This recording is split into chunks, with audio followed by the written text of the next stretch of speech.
Hi guys, good morning! Again, my name is Loy and welcome to another vlog.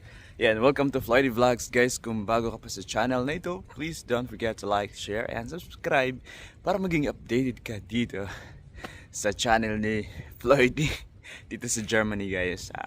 Ayan, so panibagong araw, panibagong umaga. So, papunta tayo sa trabaho guys. Kasama natin si Buddy. Ayan. So sa kalagitnaan ng guys, ng kalsada sa aking trabaho, nag-stop muna ako kasi chinek ko yung gulong.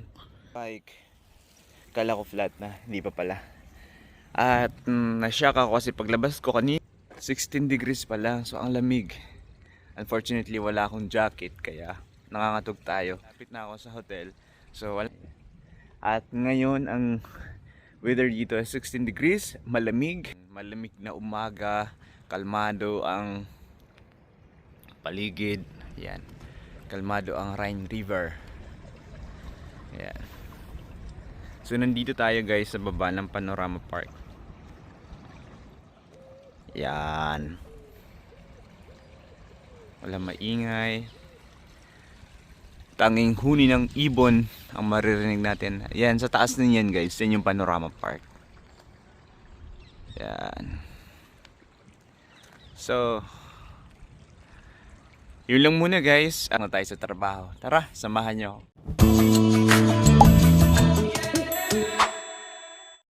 Guys, nandito na tayo sa loob. 5 minutes early tayong dumating. So, mabilis muna tayo guys. At yun, see you later. Sorry, madali.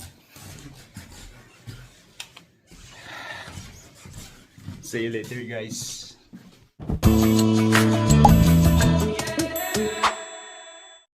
So yan guys, kaka-out lang natin sa trabaho at pauwi na rin tayo sa bahay. See you maya-maya lamang.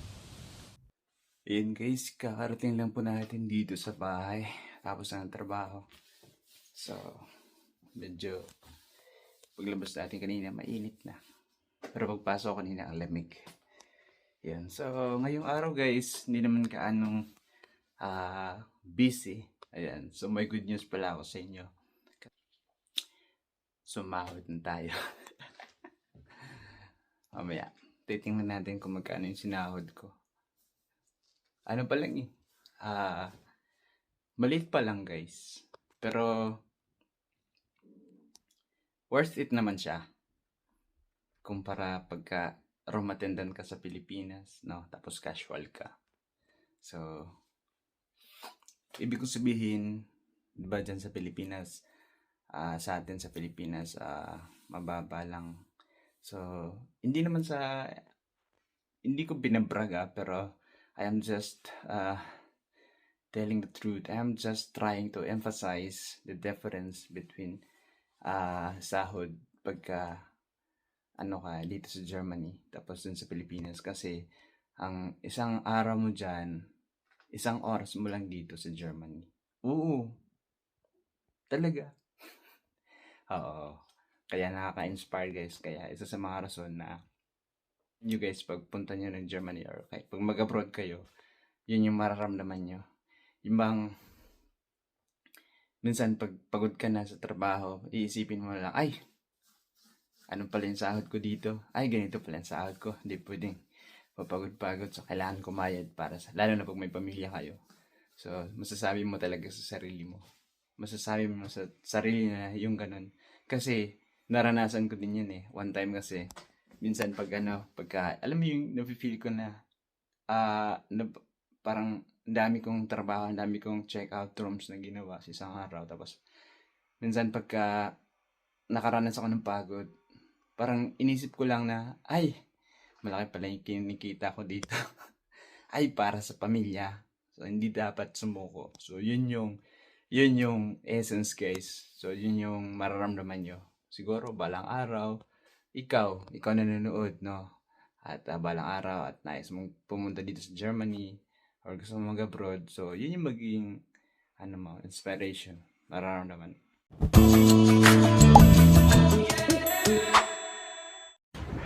So yun guys, pagkatapos ng trabaho natin, pagdating natin sa bahay, kumain tayo. Tapos ngayon, sasamahan ko si Dom. sa kanyang mini job para mabilis yung trabaho. Bibigyan daw niya ako 25 euro. Yan si Dong.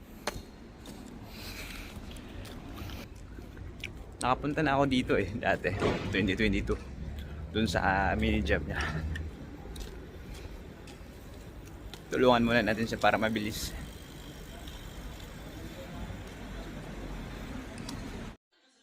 So yun guys, nandito na tayo sa loob. No, sa loob. Looban. So, yan. So, magmi-mini job muna kami ni Dong. No, sinamahan natin siya para mabilis. Kasi normally pag wala ako, 3 hours nang gagawin to. Pero ngayon nandito ako siguro mga 2 hours or 1.5 hours. Kasi wala yung boss niya. Yan. At saka free ko naman Hindi naman tayo medyo pagod ngayon. Kaya okay lang. Bibigyan daw niya ako ng 25 euro. Yan guys.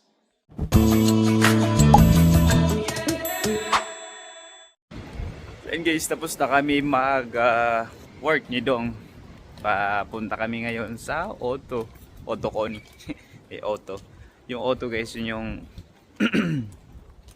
company ng SIM tawag nun. Para sa atin ba, Globe? Telecom siya. Auto Telecom. So, yun yung pangalan. Puntahan natin ngayon kasi nadidaka na naman si Dong. Nagreklamo na. So yun guys, malapit na tayo sa Auto. At naglalakad lang tayo. By the way, nandito kami ulit sa city, no? Sa Bonn, dito sa Bonn. Bonn Hauptbahnhof, malapit sa Bonn Hauptbahnhof. At malapit sa museum ni sino to? Beethoven. Ayan.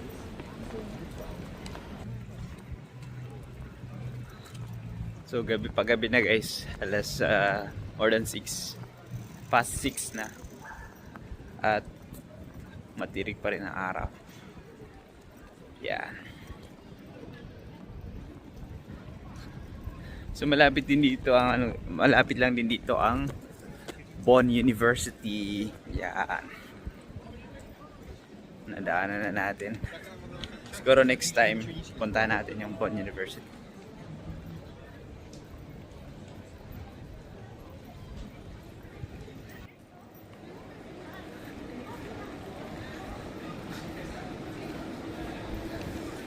Buting hindi ka naligaw-ligaw dito, Dong.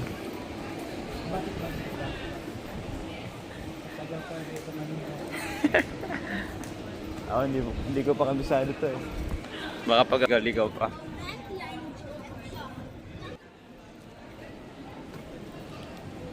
Yan. Meron din nagtitinda dito guys. Yan. May cart ba? Nagtitinda ng mga food. So yun guys, dito pa rin tayo sa city. Yan. By the way, itong nakikita nyo guys, ito yung lumang munisipyo or city hall dito sa Bonn, no? Nung panahon nang nandito pa yung capital ng Germany. Yun, ito yung sabi nila. Ayan, so katabi po niyan ay Stern Hotel. Maraming tao kaya hindi tayo makasingit. Baka sabihin nila sila yung binibidyohan natin. Yan. Yan guys, so bumili kami ni Dong na maulam namin ngayon. Kasi pagdating namin sa bahay, kakain na lang kami at matulog. Yan. Ano tong nabili natin, Dong? Hakse. Or sa English, kalimutan ko. Crispy pata? Hindi, crispy pata. Crispy pata. Crispy pata. Kanina kasi tiningnan ko, sabi ko parang buto lang yata yun tapos kunting laman, 6 euro. 6 euro. 6 euro. Dry on 30. Tiyo, lang alanga. Lausa. Tumba ko yun chong.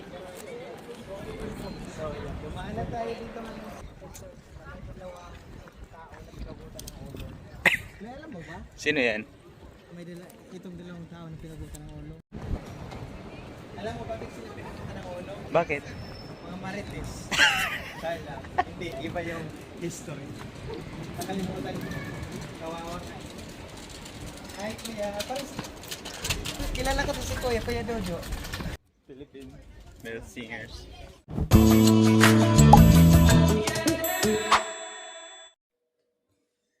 So yun guys, ayan. So may good news tayo kasi mayroon na akong payslip. Ito na guys. Payslip oh. So ito ganito pala yung payslip dito sa German.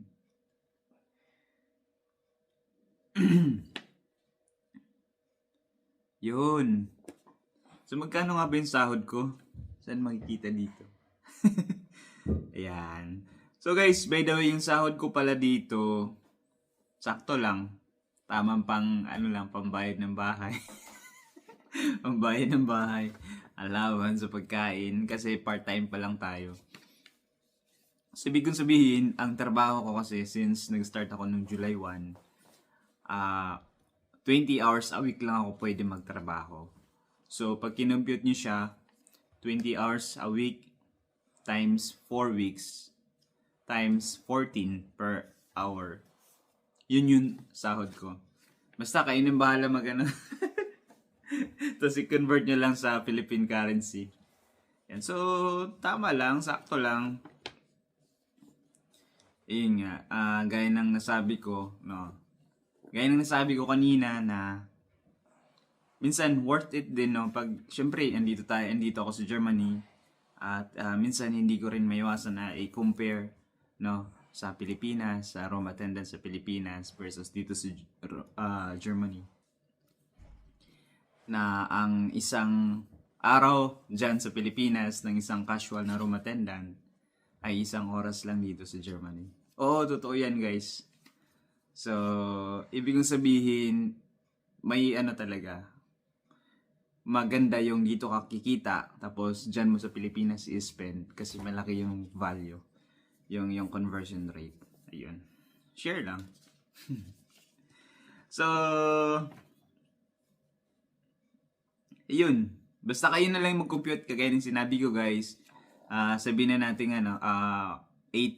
Paano namin kukumputin yan? Hulaan namin? Wala niya. Ganon? Hindi ka man lang nagbigay ng ilang digits?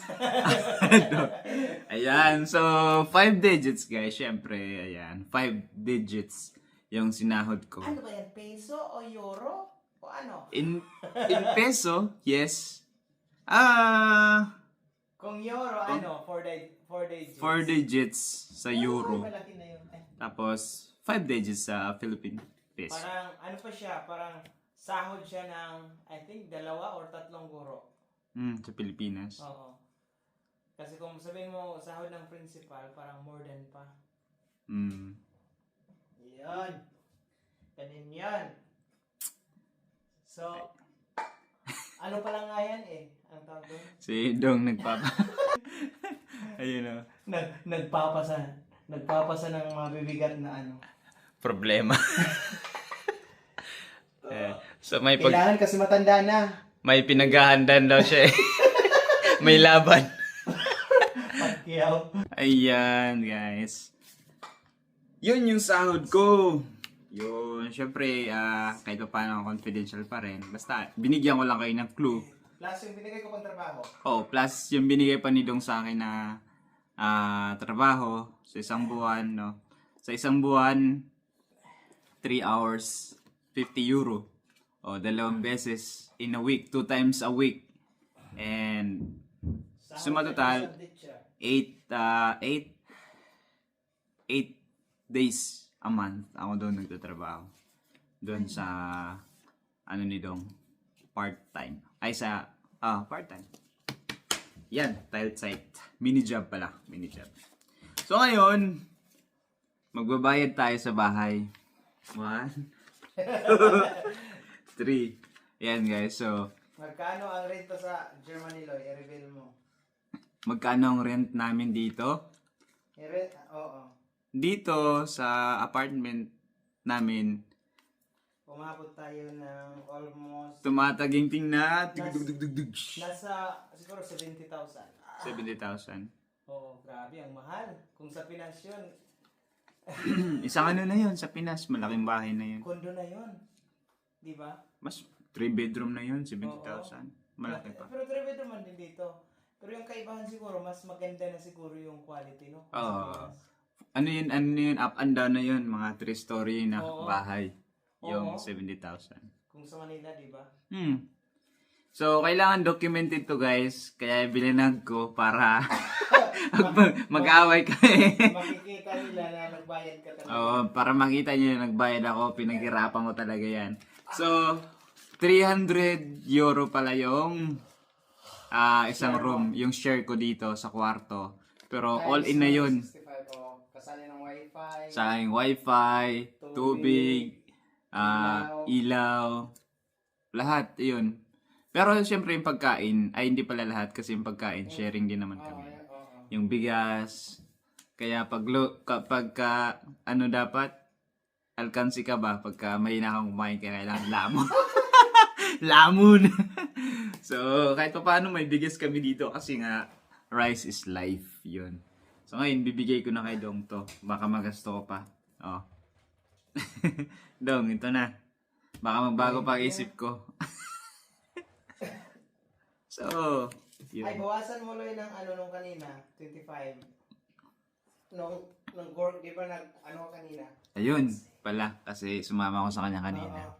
Hindi, wag na. Guys! 2 oras lang yun, di ba? Oo. So, ang kano agad, more than 1,000 na. 25 times. So, yun. 1,300, 1,400. Kasi 65 ngayon eh. Kasi ang 50 euro, more or less 3,000 plus, no? 65 ngayon eh. 65 ang palitan. 66 nga eh. Oo. Online. Ang 20 euro, ano yun siya? 1,300 na ang 20 euro. Plus 5. Oh, nasa 1,500. Lord. Oo, 1.5. Kulang. 2 oras lang ha? 2 oras. Saan ka pa? Ay, ang yaman mo na pala, Dong. Ha? Ang yaman nyo na pala dyan.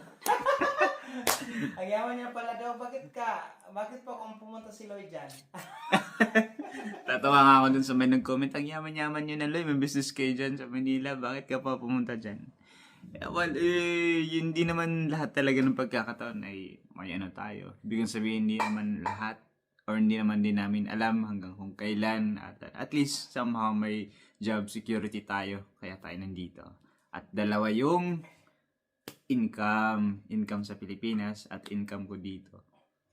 Yun, para makasave, mabilis makasave, di ba? So yun lang guys, maraming salamat sa pagsama sa aming biyahe ngayong araw sa aking vlog. Anong biyahe? Nandito lang tayo sa bahay. Kasi kanina bumiyahe tayo. No? Kaya, Kanina. So yun lang, maraming salamat at sana patuloy nyo pa rin po kaming suportahan ng Floydy Vlogs at ang Dong Vlogs. Ayun, so yun lang guys. Bye-bye, hanggang sa muli. Tschüss! Ito pa rin ang Floydy Vlogs. Again, my name is Loy. At si Dong. Nagpapasiksi.